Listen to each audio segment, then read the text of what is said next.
afternoon, everyone. I hope you enjoyed your lunch. And for those of you that don't know me, I'm Donna Pumphrey, and I'm going to take a few minutes of your time to talk to you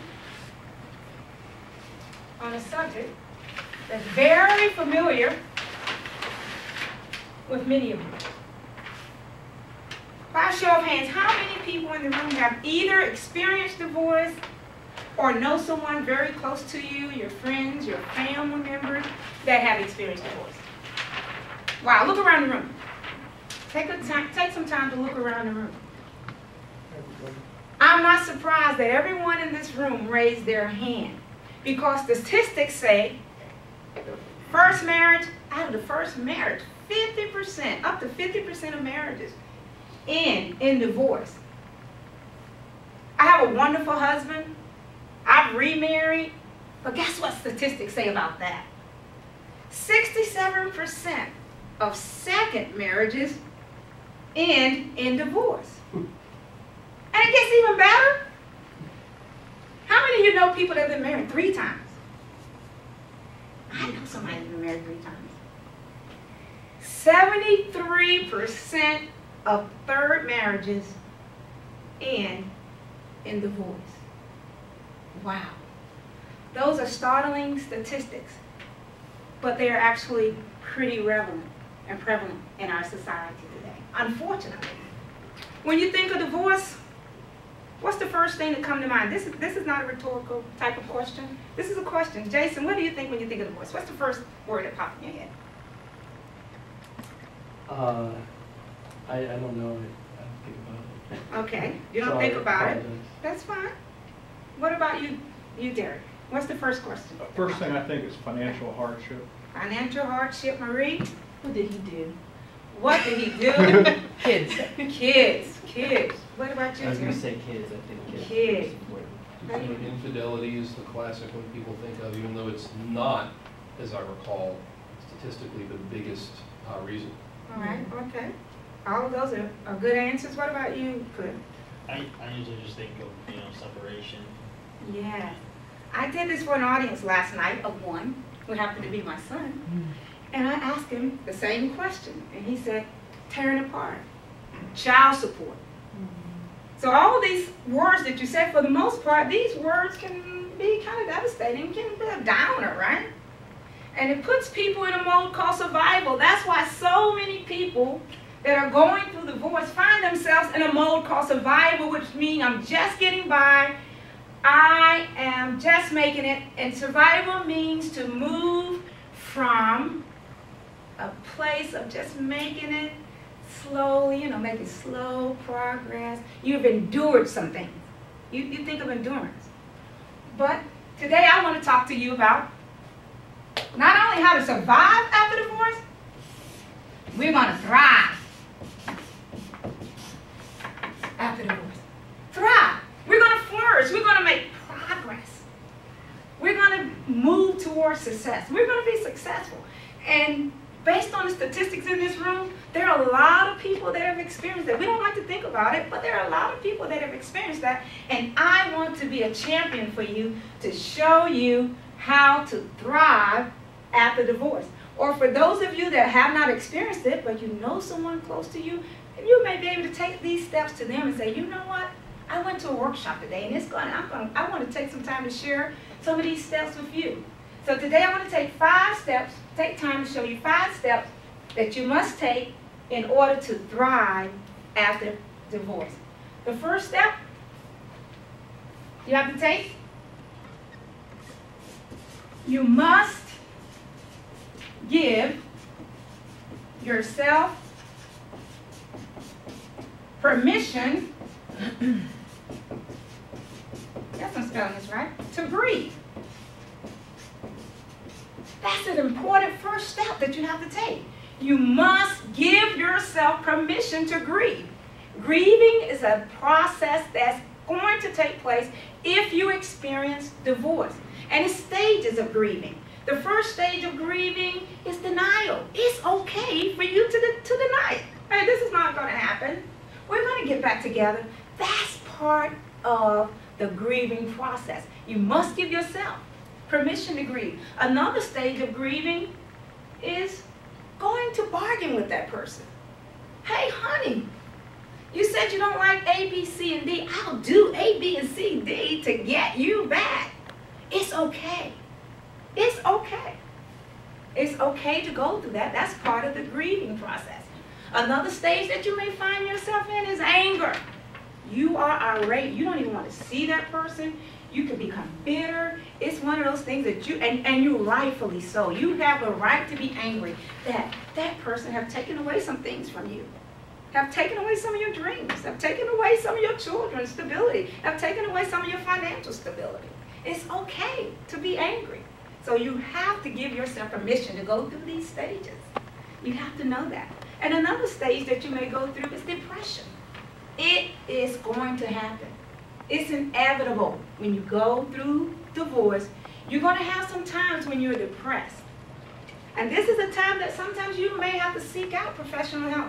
If that depression lasts for a long period of time, you have to seek out professional help. Then the next stage of grieving is accepting. You finally come to the stage of, I accept it. It's inevitable. It's going to happen. So I'm going to accept it. But guess what? You may bounce back and forth through all these stages. You may go back to anger, depression, denial. It's okay. It's okay to give yourself permission to grieve. After you accept this, the next step, which is very important, to move from surviving to thriving after divorce, you give yourself permission to grieve, you have to let go of some things. It's imperative that if you're going to move from surviving, just enduring, to thriving, flourishing, you have to let go of some things. There are some things you're going to have to let go of. You're going to have to let go to that dream that I was going to spend the rest of my life with this person. We were going to retire and go to Florida. Man, I was going to get that big retirement check. You may only get half of it now. There are some things you're going to have to let go of. You're going to have to let go of the hurt. The hurt kind of ties you to that person. You're going to have to let go of it.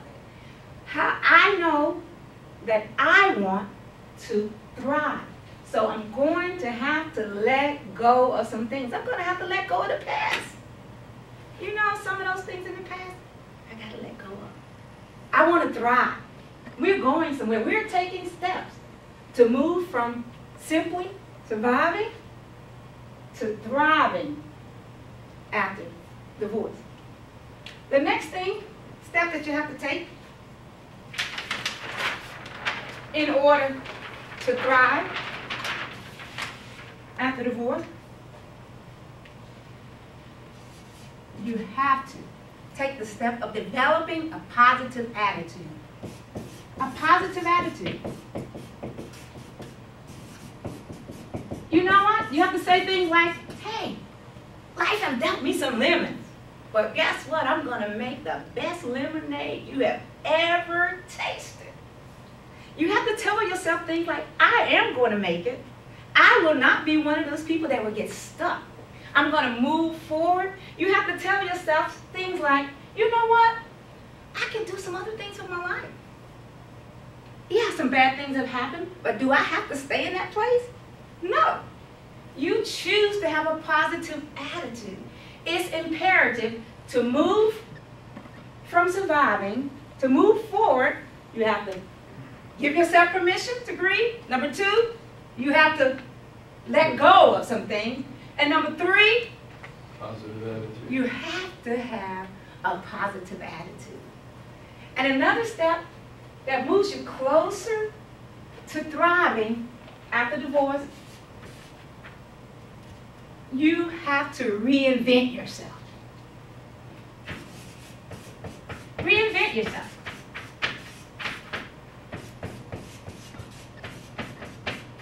It gives you an opportunity to go back and find out those things that make Donna tick. Those things that make Derek tick. What are those things that I really love? You know what? I may have wanted to go to the gym all the time, but that spouse didn't really want me to do that. He wanted to take up my time. But now I get to go to the gym. Get excited about your life.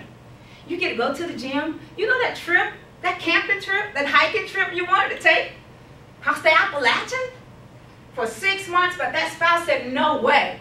Guess what? You can do those things that you really want to enjoy. It gives you an opportunity to reinvent yourself. It gives you opportunity to drop those 50 pounds. You may have been sitting there eating with your spouse together, all just happy and eating, but now you get to go back and look, you know what? I need to take care of myself a little better. You go into the self-care mode. Though that's a 4th step that you need to take. So you must give yourself permission to grieve. You have to let go of some things. You have to have a positive attitude, and you have to reinvent yourself, to move from simply surviving to thriving. And the 5th step that you want to do, that will get you closer to thriving, is you have to help others experiencing that thing. Help others.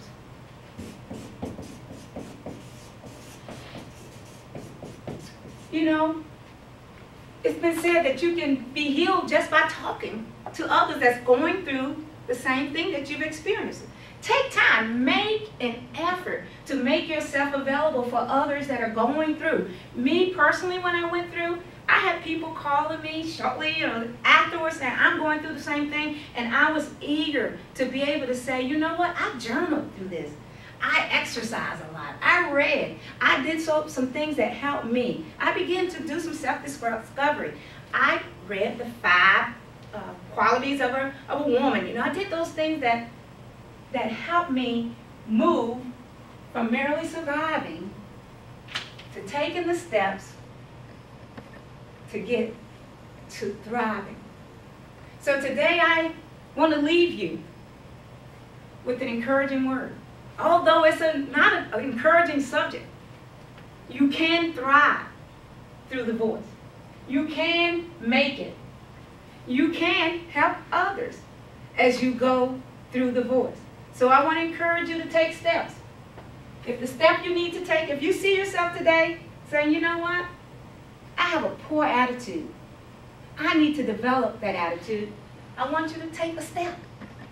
I'm going to take a step towards thriving. I'm going to take that step. And I'm going to own that step. I'm empowered to do that. If you see that your step that you need to take is to reinvent yourself, own it, grab it, run with it, so that you can move to a thriving place. Any of the other steps that you need to take. The point is, empower yourself. Be empowered and leave here with an attitude that I'm going to take the steps necessary to go from surviving to thriving. And I'm going to tell others who may have experienced it to do the very same thing. Thank you.